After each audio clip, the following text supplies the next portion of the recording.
मुल्क के अंदर चूंडुनि जो माहौल बिल्कुलु गरम थी वियो आहे ऐं अॼु बि काफ़ी जगहनि ते जलसा थिया। पाकिस्तान जा अॻूणे सदर आसिफ अली ज़रदारी साहब हब में जलसो कयो। आसफा भुट्टो ज़रदारी साहिबा लियारी में रैली कढी उते पंहिंजो ख़िताब कया। जमात इस्लामी जो सरवा सिराजुल हक़ साहब जेको आहे उहो कराची में हुयो, अॼु उन जलसो कयो। ऐं बिलावल भुट्टो ज़रदारी साहब जेको जलसो कयो आहे उहो यकीनी तौर ते इंतिहाई अहम जलसो हुयो, छाकाणि त अॼु हुन उन साॻी जॻह ते जलसो कयो जेका जॻह आख़िरी भेरो उनजी वालदा पाकिस्तान जी सभ खां वधीक पॉपुलर सियासी अॻुवान शहीद मोहतरमा बेनज़ीर भुट्टो साहिबा आख़िरी जलसे खे जिते ख़िताब कयो हो ऐं जिते शहादत थी हुई पंहिंजो रावलपिंडी में, अॼु बिलावल भुट्टो ज़रदारी साहब उते ख़िताब कयो जलसे खे। ऐं यकीनी तौर ते जॾहिं हुन जलसे खे ख़िताब कयो पए त ऐं जेका उन ॻाल्हि जो रेफरेंस बि ॾिनो बीबी साहिबा जी आख़िरी तक़रीर जो, ऐं उन वक़्तु यकीनी तौर ते पाकिस्तान जे माण्हुनि जे अॻियां उहा 27 डिसंबर 2007 वारी उहा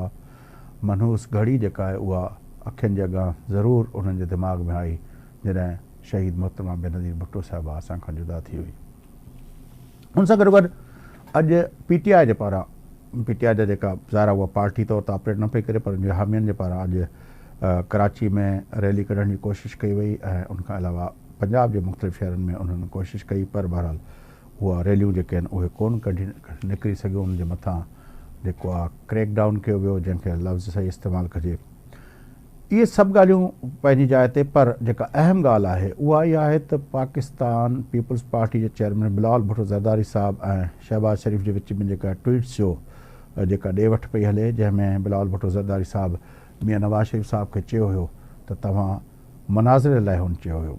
ऐं उहो मनाज़िरे जे जवाब में शहबाज शरीफ़ साहब ट्वीट कई हुई त मियां नवाज़ शरीफ़ मनाज़िरो न मुआइनो करणु चाहे थो, ऐं बिलावल भुट्टो ज़रदारी साहब ॿुधाए त हुननि सिंध में 15 सालनि में छा कयो आहे जो जेको ॾेखारण जे लाइक़ु आहिनि।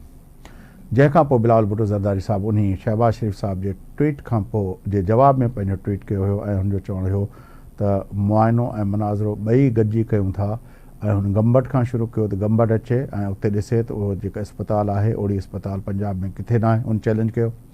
ऐं हुन सां गॾोगॾु हुन चयो त थर अचे, जिते असां थर में रोड इंफ्रास्ट्रक्चर खां सवाइ थर जो कोयले जे हवाले सां जेका बिजली पैदा कई आहे उहा कराची में कोन पिया ॾियूं, पर उन सां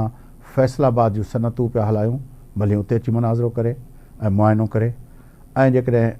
उन टीं रेफरेंस बि ॾिनो, जेकॾहिं नवाज़ शरीफ़ साहब मुआइनो ऐं पंहिंजो मनाज़िरो करणु चाहिनि था त NICVD अचे, जिते 84,000 जेको आहे गुज़िरियल 5 सालनि में पंजाब जा जेके शहरी आहिनि उन्हनि जो इलाजु मुफ़्त में कयो वियो आहे। इहे उहे रेफरेंस हुया जेके बिलावल भुट्टो ज़रदारी साहब पंहिंजे ट्वीट में ॾिना। ऐं कोयले जी जॾहिं ॻाल्हि कई त उनखे चयो त उहो कोयले जे रिथा जी मुखालफ़त जेको आहे PMLN जी क़यादत, हुन चयो त ॿिन्ही भाइरनि जी मुखालफ़त कई हुई। मंशूर अची चुको आहे, पीपल्स पार्टी त अॻुवाट ॾेई चुकी आहे ऐं चुनलो नई सोच को नाले सां हुन ॾिनो आहे, जॾहिं त PMLN बि काफ़ी भारी भरकम मंशूर ॾिनो आहिनि।